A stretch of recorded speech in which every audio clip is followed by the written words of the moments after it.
I never meant to steal my sister's dress. Honestly, it wasn't even about the dress itself. It was about curiosity, the thrill, and maybe, a little, about seeing what it felt like to be her. My name is Ryan, I'm 21, and for as long as I can remember, I've been fascinated by my sister Chloe's world.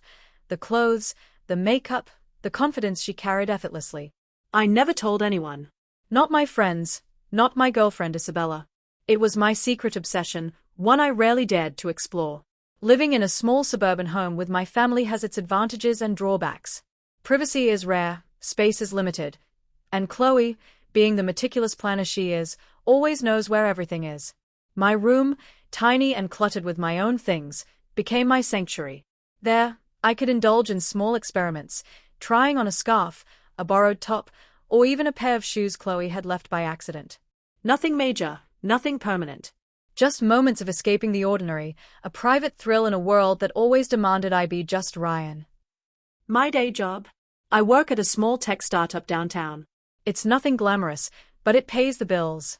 My colleagues know me as responsible, level-headed, maybe a little quiet. No one suspects I have this hidden side, this urge to step outside my own skin and into a world that's entirely Chloe's. Isabella, my girlfriend of 6 months, knows about my curiosity in passing. She laughed when I admitted I liked experimenting with makeup once, but she has no idea just how far I've gone. It all started on a rainy Saturday afternoon. Chloe was out at a friend's party, leaving the house empty and silent except for the patter of rain against the windows. I had finished my chores early, and the house felt unusually still. That's when I saw it. Her favorite dress, hanging neatly in her closet, a soft pastel blue that complemented everything about her. I remember staring at it for a long time, my heart hammering in my chest. I told myself I'd just try it on. Just for a moment. Nobody would know. The first steps were awkward. Slipping into the dress, feeling the smooth fabric against my skin, the faint scent of Chloe's perfume still lingering, it was intoxicating. It felt like stepping into another life. I studied myself in the mirror, the reflection almost unrecognizable. My hair fell over my shoulders in a way that made me feel strangely feminine. The way the dress hugged my body, it wasn't just about curiosity anymore. There was a thrill, a warmth spreading from my chest to my fingertips. I felt alive in a way I hadn't felt before. That's when the panic started. What if Chloe came home early? What if Isabella found out? My mind raced with possibilities, each more terrifying than the last. But at the same time, I couldn't bring myself to take the dress off. It wasn't just fabric. It was a mask, a key into a side of me I had barely dared to acknowledge. I sat in my room, twirling gently in front of the mirror, feeling a strange mixture of fear and excitement. I texted Isabella casually, pretending to be at the cafe we planned to meet, though my legs were crossed and my toes nervously curled inside Chloe's heels. The phone in my hand felt heavier than usual. I couldn't tell if it was the weight of the secret or the exhilaration of being caught in this private, forbidden act. My reflection stared back at me, and for the first time, I realized just how far I might be willing to go to explore this part of myself. The house was quiet. The rain had slowed to a drizzle. I moved carefully, practicing small steps in the heels, feeling both awkward and strangely graceful.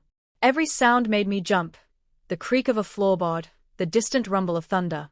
My heartbeat echoed in my ears as I imagined Chloe walking through the door, finding me trapped in her dress, her expression unreadable. And then it happened. Something I hadn't expected. I looked down at my hands, feeling the silky sleeves slip over my wrists, and realized I didn't want to stop. My reflection no longer looked like Ryan attempting Chloe, it looked like someone else entirely. Someone new, someone vulnerable, yet exhilaratingly confident. I felt a shiver of fear and anticipation. This was no longer a game. I was stepping into her life, inch by inch, thread by thread, and part of me loved every second of it. Little did I know that this simple act of curiosity, the innocent thrill of trying on a dress, would spiral into something far more complicated. That afternoon, in the quiet of our suburban home, a simple choice would set off a chain of events I couldn't undo. By the time Chloe returned, nothing would ever be the same. And for me, Ryan, the line between curiosity, identity, and reality would blur forever. The thrill of wearing Chloe's dress didn't fade. It grew. After that first, fleeting moment in front of the mirror, I couldn't stop thinking about it. Every step I took in the silky blue fabric felt electric. Every glance at my reflection made my heart race. The house was empty, the storm outside muted into a soft drizzle, and for a few stolen hours, I became someone else entirely. I experimented carefully at first. Chloe's shoes were too large, wobbling dangerously as I tried to walk across the hardwood floor. Her makeup, eyeliner, mascara, blush, was a delicate challenge. My hands shook as I applied it, smudging a line here, overdoing a stroke there, yet each imperfection made it feel real. More me. I twirled in front of the mirror, hips swaying, the dress flowing with each movement. I could almost hear Chloe's voice scolding me, but it was drowned out by my own excitement. The first internal struggle was immediate. Guilt clawed at me, stealing her dress, betraying my own boundaries, but it was quickly replaced by exhilaration. Each second in the dress peeled away layers of anxiety I hadn't realized I carried. My reflection didn't just look like Chloe, it looked like a version of myself I had always wanted to explore. Every curve, every detail of the outfit, every brushstroke of makeup made me feel alive, vulnerable, and strangely confident all at once. I couldn't stop there. I decided to push further. I borrowed more clothes from her closet, a soft skirt, a delicate blouse, a pair of opaque tights. Each piece was a stepping stone into Chloe's world. The textures, the colors, the subtle scent of her perfume, all of it overwhelmed me. It wasn't just about cross-dressing anymore, it was a transformation of identity. I had to hide from the world, yes, but in that solitude, I felt free. Then came the shoes. Chloe had a collection of heels I never dared touch, and now my feet hesitated over the smallest pair. I slipped them on, immediately wobbling, arms flailing to keep balance. But when I finally found my stride, the sense of power and elegance was intoxicating. I walked slowly around the living room, each step measured, almost ceremonious. My mind began imagining what it would be like if anyone saw me like this: Isabella, Chloe, even strangers. Fear and excitement collided in my chest. I became acutely aware of time. I had to get ready, practice, and explore without anyone discovering me. The suspense built with each creak of the house, each passing minute. The stakes were higher than I'd anticipated.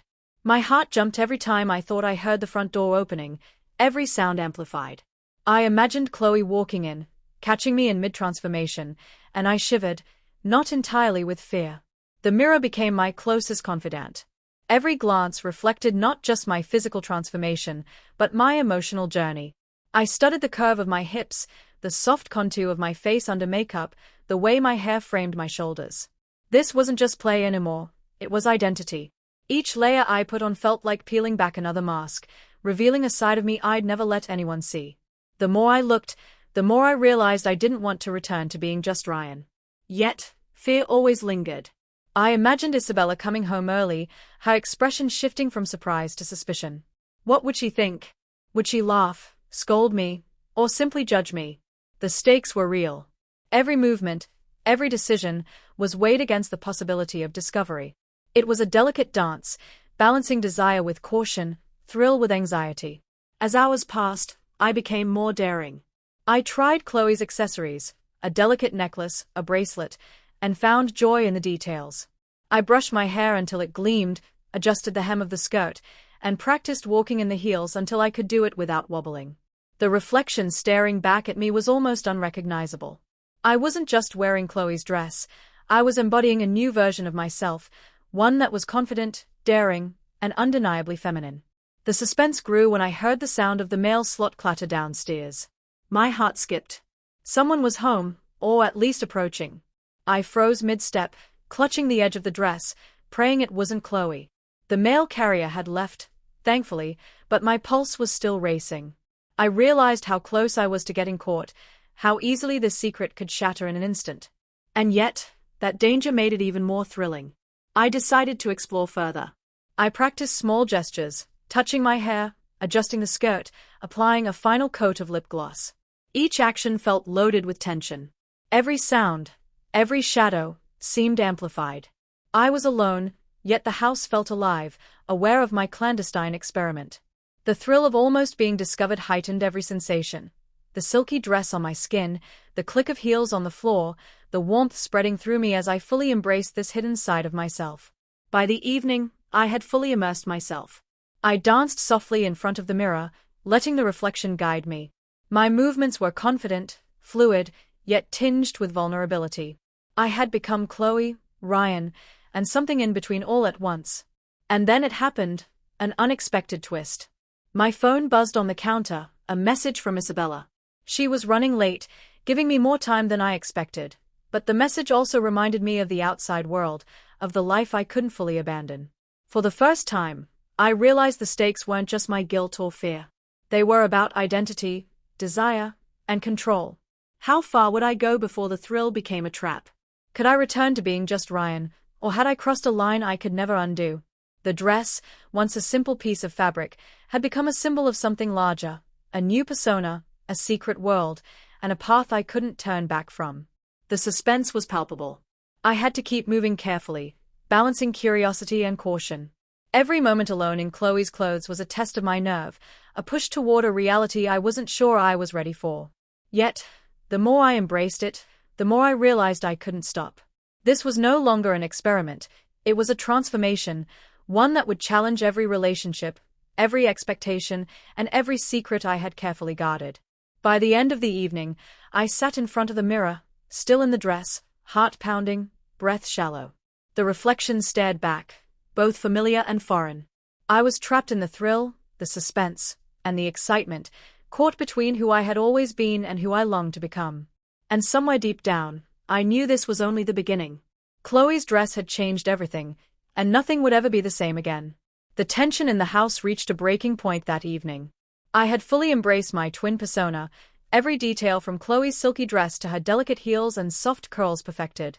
I moved through the living room with newfound confidence, yet a knot of anxiety twisted tightly in my stomach. I knew the longer I stayed like this, the higher the risk of discovery. Each sound, the hum of the refrigerator, the distant roar of traffic outside, even the tick of the wall clock, felt amplified, threatening to expose me at any moment. Then it happened. A sudden knock at the door made me jump, the heels clicking sharply against the hardwood floor. My pulse spiked.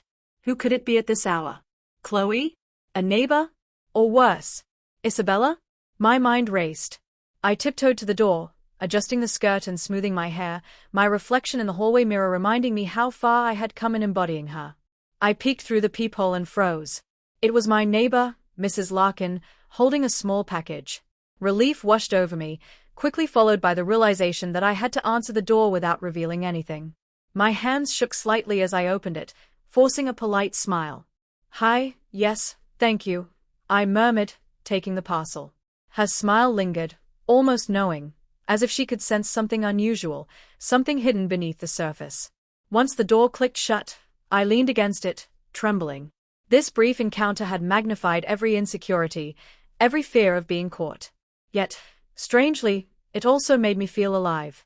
I was walking a dangerous line, balancing between the thrill of transformation and the terror of exposure. Every movement, every gesture now carried weight. I couldn't afford a misstep. Determined to regain control, I returned to the living room. My reflection in the full-length mirror caught my attention, Chloe's dress hugging my form, her heels elongating my legs, and my hair cascading perfectly over my shoulders. I barely recognized the person staring back. It was me, yet not me, a hybrid of identities, trapped in a thrilling liminal space. Then another shock, my phone vibrated. Isabella. Her text was simple, teasingly casual. "Hey, I might be home earlier than expected. Don't be doing anything unusual, okay?" My stomach dropped. Every second now became a countdown, every creak of the floor a potential signal of doom. The adrenaline surged, mingling fear with exhilaration. Could I maintain the illusion, or was my secret about to unravel? I tried to steady myself, walking carefully across the room. I practiced a casual pose, as if I were merely admiring a decorative mirror, but my heart pounded so hard it threatened to betray me. The sound of the doorknob turning outside made me freeze, each second stretching into eternity. Isabella's voice called from the hallway, asking a mundane question about the groceries she had just bought, but even her casual tone sent waves of panic through me. In a panic, I grabbed a sweater from the couch, hoping to cover the dress. But it was too late. Isabella stepped into the living room, her eyes widening, not in anger, but in shock and curiosity. "Ryan, or Chloe," she stammered. The words were barely out when the full weight of the situation hit me. My secret, my stolen identity, was exposed. I tried to explain, my voice trembling. I just wanted to try it. I didn't mean to, but Isabella held up a hand, cutting me off. She wasn't laughing, nor was she scolding. Instead, there was a strange mixture of intrigue and surprise in her eyes. It was the first time someone had truly seen me like this, without judgment, yet without full acceptance either. The moment spiraled quickly. Isabella's curiosity emboldened me, and I realized I didn't want to hide anymore. I spun slowly, letting the dress flow, the heels clicking against the floor. Each movement was a declaration, a blend of fear and exhilaration. I like it, I confessed, voice barely above a whisper. I think I'm supposed to feel like this. Her reaction was unexpected. She stepped closer, examining the details, the smoothness of my hair, the curve of the skirt, the subtle shimmer of makeup. You look different, she said softly. But you look right, in a way I didn't expect. The room was electric, the tension between us shifting from suspense to something deeply intimate, almost dangerous. And then, the twist. The doorbell rang. Another visitor, unannounced. Panic surged again. I glanced at Isabella, who seemed equally startled. My hands shook as I considered my options. Open the door, hide, or pretend to be Chloe fully. Every second now was a gamble, a test of courage and cunning.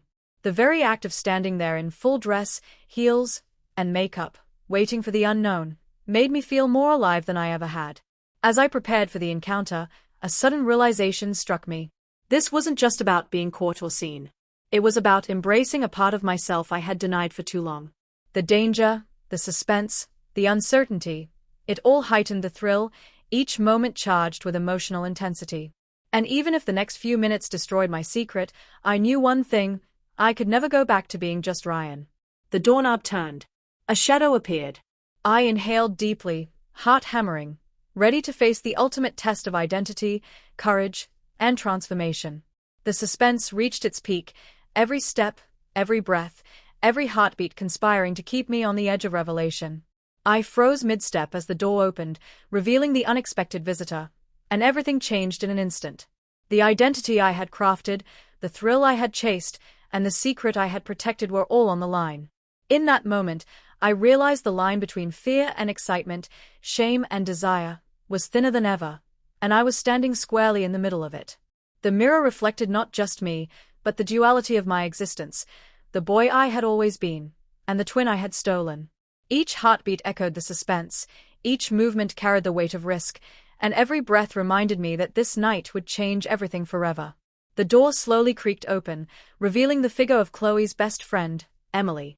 She froze for a moment, eyes widening as they swept over me in full twin disguise, heels clicking, skirt flowing, hair perfectly in place. The room felt smaller, the air thick with tension, my heartbeat echoing in my ears. Emily's gaze lingered on me, the unspoken question hanging heavily between us. Is this really him? I tried to step back, but my heels made every movement exaggerated, every motion betraying my nervousness. I can explain, I stammered, my voice barely steady. The words sounded weak even to my own ears. Emily blinked, a mixture of confusion, curiosity, and disbelief on her face. Before I could continue, Isabella stepped closer, placing a gentle hand on my shoulder. It's okay, she said softly, though her eyes betrayed surprise. Just don't move. Her calm presence steadied me for a second, but the adrenaline still surged. Emily's lips parted, and I could almost hear her thoughts racing. She took a hesitant step forward, then froze again as the sound of a car pulling into the driveway reached our ears. Another visitor? The suspense thickened, and my chest tightened. Every second now felt like an eternity. I glanced at Isabella, panic mirrored in her eyes. You didn't tell me about this experiment, she whispered, though a hint of amusement played on her lips. I shook my head, realizing that this secret, my stolen identity as Chloe, was now completely exposed to at least two people. Emily's phone buzzed suddenly, snapping her attention away, but in that moment, her eyes had already seen everything. She raised an eyebrow, smirk forming slightly as if she knew more than she should. The tension between the three of us was palpable, every silent second amplifying the uncertainty. I felt a tug in my chest, the thrill of being caught, of standing exposed in full twin persona, mixing with a strange sense of liberation. The heels felt heavier now, each step a reminder of my transformation, each glance a reflection of my dual identity. Could I really go back to being just Ryan after this night? Then the sound of a second knock at the door jolted us all. A shadow loomed beyond the frosted glass. My stomach dropped. Was it Chloe herself, or someone else entirely? My hands shook as I tried to steady myself, balancing on the precarious edge of heels and fear. Isabella gave me a quick glance, and for the first time, I saw a mix of challenge and intrigue. "Do you want to open it, or wait?" she asked, her voice low but steady. The question hung in the air, and my pulse raced as I realized that my next move could change everything. My secret, my identity, even my relationship with Isabella. I took a deep breath, every instinct screaming to hide, to revert to Ryan, to undo the past hours of transformation. But a small, defiant part of me, the part that had dared to step into Chloe's life, heels and all, urged me to embrace it fully. The doorknob slowly turned, and the world seemed to hold its breath. In that suspended moment, with Emily frozen mid-step and Isabella watching intently, I realized that my secret life as Chloe wasn't just a fleeting thrill, it was a part of me I could no longer ignore. The door swung open, and the shadowed figure stepped inside. I froze, every nerve taut, every muscle ready to react. The room felt impossibly small, the air charged with suspense. And then, the story paused, leaving everything unresolved, the visitor's identity, my fate, and the consequences of my stolen twin identity hanging in the balance. The audience is left questioning, will I be accepted, rejected, or exposed? Can I maintain this double life, or has the thrill of transformation finally caught up to me?